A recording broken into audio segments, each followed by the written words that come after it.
Hello, everybody, and welcome back to the second episode of PoliticsEh. My name is Aiden Cleaver, and I hope you're all having a good day. So, the topic for this video that I kind of want to jump into is what the effects of a Trump presidency will have on Canada. Obviously, Trump was already elected in 2016, and he just won this election. I'm not going to get too much into the U.S. election and stuff like that because I want to focus on Canada, and it doesn't really matter that much, about why Trump won and all that stuff. I think it's very interesting, and if you're interested in it and doing like some research about like the people that actually went and voted and demographics for who voted Trump versus Harris, I think it's all very interesting. But what I want to do today is focus specifically on how this new Trump administration, because it's going to be very different than in 2016, is going to affect Canada, specifically on U.S.-Canadian relations, the economic effects that this is going to have, and the border effects and implications that this is going to have. I think the easiest place to start is the economic effects that this Trump administration is going to have on Canada, because we've seen Trump go around promising that he wants to put a 10% tariff on every single import into the U.S., which he has said is going to protect American consumers and is going to help them. That's not really how tariffs work. The consumer pays the price. He's talked about making these countries pay for taking advantage of the U.S. That's not how tariffs work. It makes it more expensive for the consumer to buy that. So the U.S. already has tariffs on especially Chinese EVs, and it makes sense to do that because the fact that China is able to produce like relatively pretty good electric cars and electric vehicles, really, really cheap and at like a giant mass scale. So if you let that into the U.S. market, it'll destroy American manufacturing. It's seen in Australia. Obviously, Australia and China are much closer together, but Australia has allowed Chinese EVs into their countries because they don't have any domestic car manufacturers.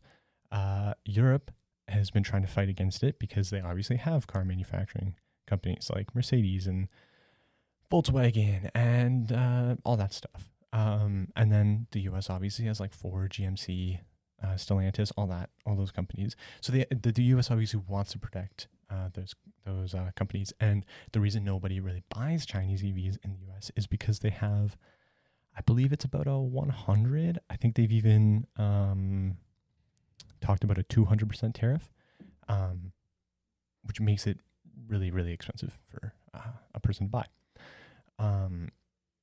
But Trump promising a blanket 10% tariff could significantly impact its economy, and specifically Canada, because Canada, 75% of our exports of our goods and services go to the U.S. That's a really big number of our exports, obviously. And if a tariff of 10% is being placed on all of that, making it a lot more expensive for American consumers to buy that, it's difficult to say what will happen. There will probably be people not buying it as much, or we'll have to reduce the prices that we sell for things. It's not really known how that'll affect. But according to a BBC article, it says, quote, in July, the Business Development Bank of Canada estimated the move could subtract $7 billion from Canada's GDP in the year it's implemented, mainly from a drop in business investment, and drive down the Canadian dollar. So, it's going to have serious consequences for our economy. And I don't know. I think that it doesn't really make much sense. It's very easy to say, we want to protect, obviously, like domestic products and stuff like that. But just putting it's very lazy to just say, oh, we're going to put a 10% tariff on everything, and also not really thinking about the impacts it has on other countries. This was seen back in the 30s with Hoover, who signed the tariffs in the 1930s. It proved to be a disaster and completely had a large impact on the American economy. And it didn't cause the Great Depression, but it certainly did not make it any better and contributed to how bad the Great Depression was. So it's interesting how history kind of rhymes like that. Of we've seen it in the past and just not really paying enough attention to it, I guess, or not doing enough research. And I mean, if you ask Trump or anyone in his administration, I would not be surprised if they would just go, "Oh, we're going to do it better. We're going to make America great again," and they kind of dodge the question. So it's going to be interesting to see the economic impacts of not only the U.S. and how it's going to harm American citizens, but how it can have a devastating impact on Canada. I think I've had the thought of like, it's much easier said than done, of Canada needs to diversify its exports, because clearly 75% relying on the U.S. in a situation like this where we have a Trump presidency or a Trump administration that is going to be doing in my opinion, stupid things like this, like things that are policies that aren't the best. It's going to have a huge effect on Canada. And I think we should try to move away from our reliance on the U.S. Again, that's so much easier said than done, but I think it's something important to try to do. And maybe like the future, we've seen the EU kind of like Trumpify it, and NATO trying to Trumpify NATO.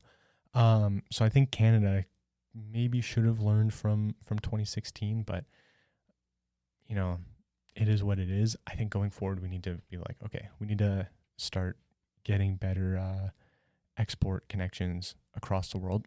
Again, it's much easier said than done. We trade so much with the U.S. because we're on the border with them, so we don't have to put things on ships and transport it across the Atlantic or the Pacific. We just drive trucks across the border. So it's much easier.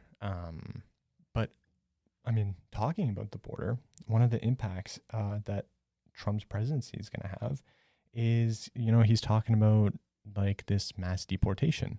And it's kind of been brought up that a lot of, if Trump is going to go ahead and do this, and I don't see why he wouldn't. He's really promised it and gotten a lot of support based on that, of like deporting the illegal immigrants who are destroying the country and whatever. They're criminals, even though Donald Trump is a convicted felon. That's besides the point. It's going to have an effect on our border, on the U.S. Canadian border, because it's not militarized at all. Like there's not a lot of security on the border because of the fact that like we're both very peaceful, and we don't really have a need to have that. In a CTV article, it says, quote, "I think you have to understand that day one, Donald Trump is going to shut our southern border down," she said, adding, "All of these illegal immigrants, all of the terrorists, all the drug traffickers, the drug cartels, the human traffickers are going to flee to Canada because they know that once Donald Trump comes to office, they're out of here. So they'll be fleeing over the northern border." Now the U.S. is going to have a problem at the north and southern border, and that's going to cause a problem for us of, well, I mean, do we allow these people in? What do we do if we don't want to allow them in? Do they get sent back to the U.S.? Do we have to then send them back to their original country? Like, it's going to have a huge effect, and it's only going to cause this hysteria about border crises. It was seen in Poland about this. They had a referendum about their border, and I watched an interview about it, and a Polish citizen was like, "Oh yeah, our borders aren't horrible right now. Like we don't have a lot of like illegal immigrants coming in or anything like that. But we don't want it to be like the southern border in the U.S." And they're not even having a problem with their border, but because of the hysteria around the US and its southern border has now grown to other countries, even seen in like Eastern Europe. And we're much closer than Eastern Europe, and US political influence and how people act about politics in the US has a much greater impact in Canada than it does in somewhere like Eastern Europe. So I mean, there's already a lot of people being like, "Oh, we gotta deport immigrants in Canada," and it's like, who are you deporting? Like, a lot of our immigrants are legal, so I don't really understand who you're deporting. And then so it's like it's gonna cause a huge hysteria around there, and it's like people are gonna act like we have a border crisis, even when maybe it is a bit of a border crisis, but one, it's not our fault. Two, it's not their fault. And it's, I don't know. It's really unfortunate because a lot of the problems that are going to be created by a Trump presidency or Trump administration or whatever, are the problems that they're saying they want to solve. So it's just kind of a feedback loop of like, oh, there's this problem. We caused the problem. Or we say we're going to solve the problem by trying to solve the problem, the cause of the problem, and then you can point it and go, oh, look, there's a problem. And it just goes around, around, around, and around. And then I think the like final impact of it is, or the final biggest impact, I think, is the U.S.-Canadian relationship. You know, when Trump first came into power or into office in like 2016, him and Trudeau, like Trudeau was obviously in power then, and he tried to have a good relationship, and it was a decent relationship for a while. But then closer to like 2019 and 2020, the relationship started to deteriorate, and Trump and Trudeau weren't really seeing eye to eye. Now, Trump coming back into power, there's still probably going to be some of that hostility. And, you know, Trudeau's probably going to try to do the best he can, but I don't really know how much better he can do. It's come out like a lot of the new appointees that Trump is appointing are like already coming out talking poorly against Trudeau. So it's going to be interesting seeing how that'll work out. We also have our well, it's no longer called NAFTA. It's like the U.S., Mexico, Canada trade agreement, I believe is what it's called. That is up for renewal in 2026. So it'll be interesting. We have our federal election in 25, fall of 25. So it'll be interesting if somehow Trudeau were to win that, what the renegotiations would look like for that. Or, and this is most likely what will happen, is if PoliticsEh wins, what will the negotiations look like for that? Is he going to kind of roll over and just do whatever Trump says and not really push back on a lot of stuff?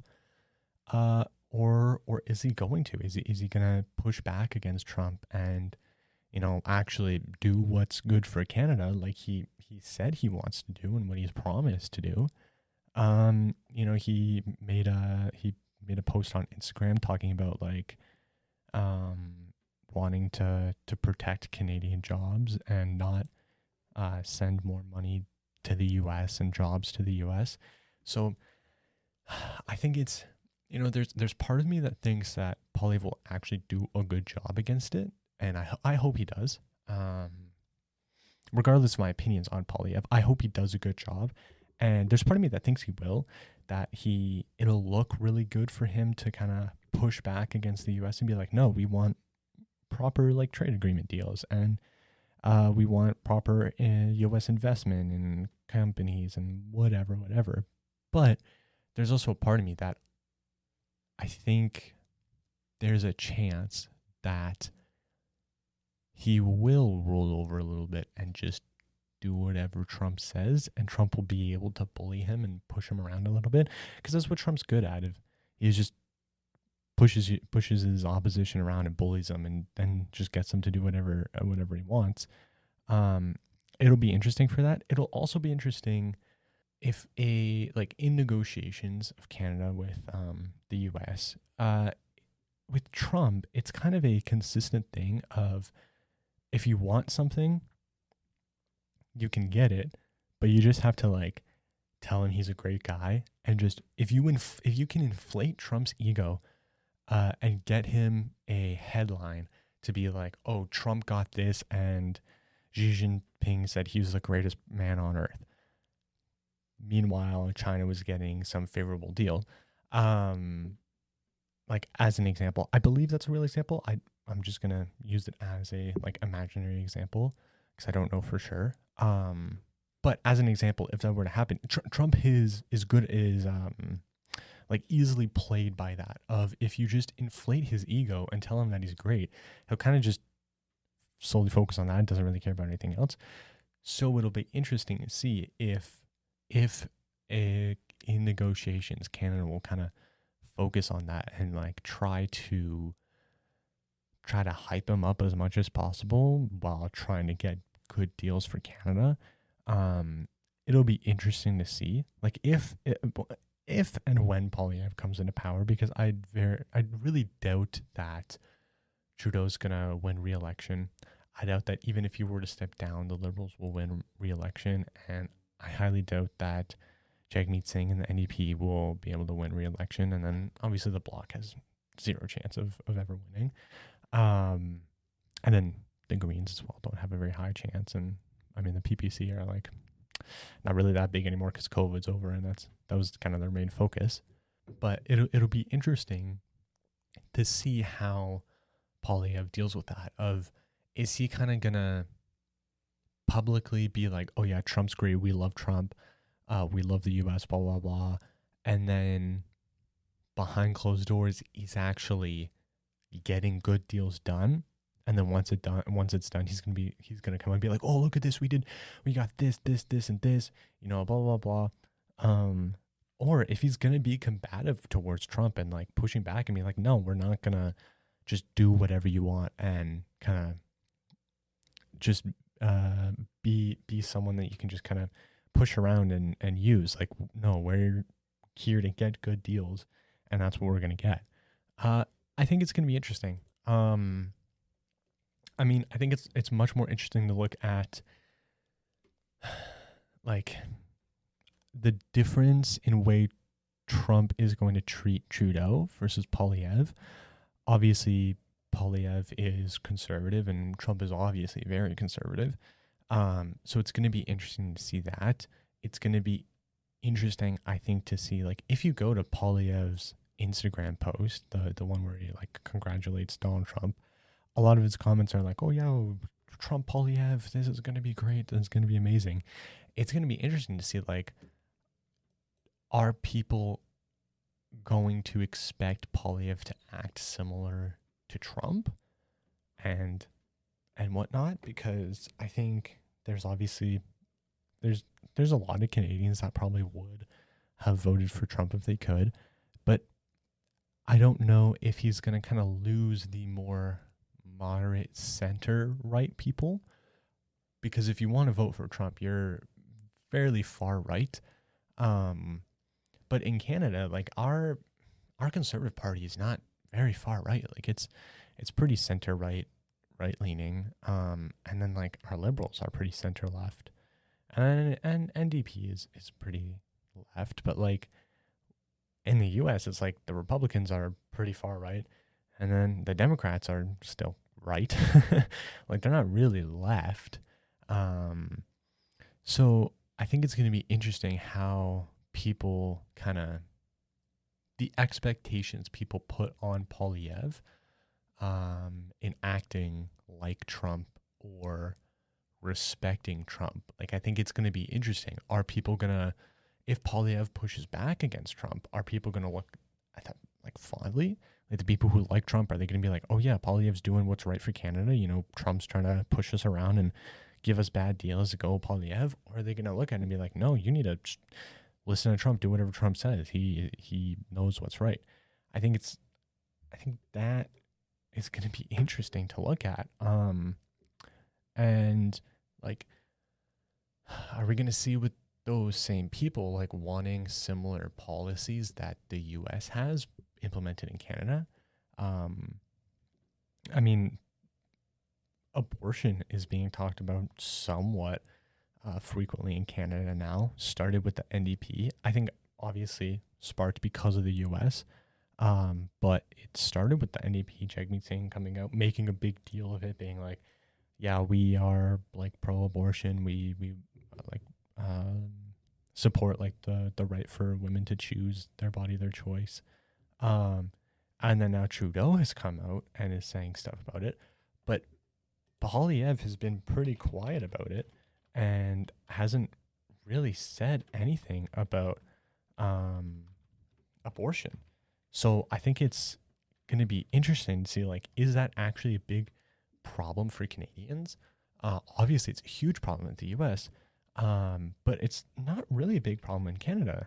You know, abortion is not legal in Canada. It's also not illegal. Um, it's kind of in a gray zone where like it's allowed, but like it's not required by by the government. It's not required for them to provide access to abortion. That's kind of what the Liberals and NDP have been pushing, is that like, hey, we want to make sure that like access to abortion like is required, and that like everybody has access to abortion. Currently it's not. Like, it's just, if there's a place that offers it, you're allowed to go there, and you won't face any like legal repercussions, unlike the US, which is certain states have completely outlawed it. Some states have put it into their constitution. So it's kind of going to be interesting.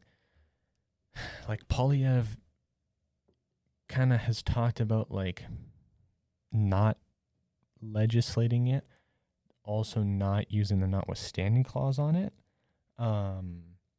He says, quote, a common sense conservative government will not legislate on abortion and therefore will never use this section of the Constitution pertaining to this matter. So I think and honestly, like, it makes sense for him. I think he's purposely being fairly like, doesn't really want to say anything about it. But it'll be interesting to see like the effects that a Trump presidency has on it. Is he going to change his tune a little bit and push for like, oh, we want to limit abortion, maybe not outright ban it, but we want to limit it and put like restrictions like some states have. Like Florida is like a 6-week ban. I think Texas is a 12-week. So I think it's just going to be very interesting. We're in a weird time where it's so difficult to predict or assume anything is going to happen, because Trump is so all over the place. I mean, like, it's, if you watch or just listen to him talk, he just rambles. Like, it's just nothing.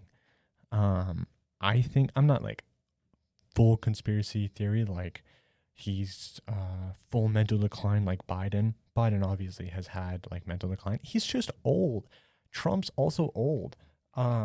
Like, these guys are so old. Trump's 78 years old. Biden's 81. Like, I think it's kind of crazy that these people are running. So obviously Trump is having some mental decline, but like it's just so difficult to predict what he's going to do, because he said so much. You know, he's gone like abortion's bad, then he's also said abortion's like kind of okay, it's good. He said like, I'm not going to legislate it, then he's also said he's going to fully ban it. So it's difficult, and it's almost impossible to predict what actually is going to happen. In my opinion, it's similar to Polyev. Polyev just says a bunch of stuff. You know, he's going to axe the tax, he's going to stop the crime. I don't know, what are his other slogans?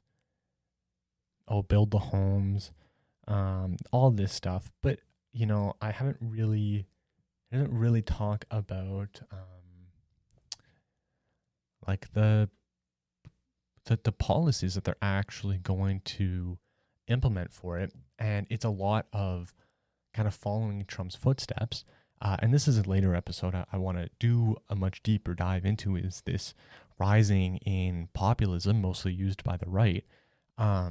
But Trump kind of goes for clips and he tries to get stuff. Polyev has I mean, like, I kind of have to give him respect, has done a good job for that. His whole Mr. Speaker, Prime Minister is a wacko. Like, that's a really good clip. And it got a lot of people going, yeah, Trudeau is a wacko. Why are they limiting his speech and they're saying that he's not allowed to call him a wacko? Well, it's because Parliament's not supposed to be a clown show. We're supposed to be debating legislation and policy and politics, not calling someone you disagree with a wacko and calling them names. But it's worked for him. It's been good for him. So yeah, it's going to be interesting to see. It's very difficult to predict. I just hope that the facts don't affect Canada too much. I hope that Trump kind of forgets about Canada, or as he said, Northern Mexico. I hope he kind of forgets about us. And yeah, I mean, I'm gonna stay cautiously optimistic. I don't want to be too pessimistic and a Debbie Downer.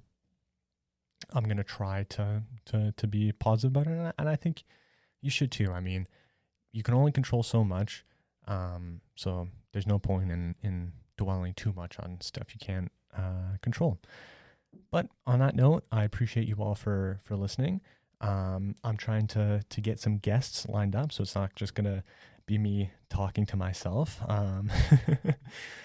So stick around for that, and I'm looking forward to it.